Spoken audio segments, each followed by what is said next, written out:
Bonjour et bienvenue pour la présentation de ce projet qui va tourner autour de la réalisation d'un film en stop motion. En effet, les élèves de BTS audiovisuel d'un lycée voisin souhaitent mettre en œuvre cette technique cinématographique dans le but de réaliser un film publicitaire. La technique du stop motion consiste à venir prendre une série de photos d'une mise en scène dans laquelle on vient légèrement modifier l'état du sujet filmé entre chaque cliché. Il suffit ensuite de faire défiler les photos à raison de 25 images par seconde pour constituer le film. L'usage de robots pour réaliser ce type de film est très fréquent. En effet, ils permettent des vitesses de déplacement extrêmement rapides. Ils permettent également de synchroniser des actionneurs divers comme des vérins, des moteurs, des lumières, etc. Et ils permettent d'obtenir des qualités d'image extrêmement précises, notamment au niveau de la netteté.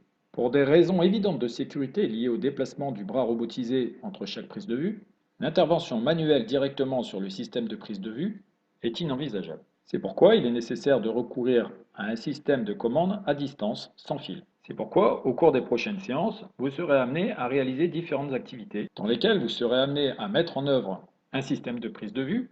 En l'occurrence, il s'agira ici d'un appareil photo numérique réflexe, à vérifier si le système répond aux exigences d'un film tourné en stop motion, puis, si nécessaire, rechercher, tester et valider des solutions pour répondre au cahier des charges. Pour cette première séance, vous aurez à disposition un ordinateur, un logiciel permettant de commander à distance certaines fonctions de l'appareil photo, un appareil photo numérique réflexe muni de son objectif et d'un câble USB. Et pour faciliter les manipulations sur l'appareil photo, le professeur vous mettra à disposition un trépied.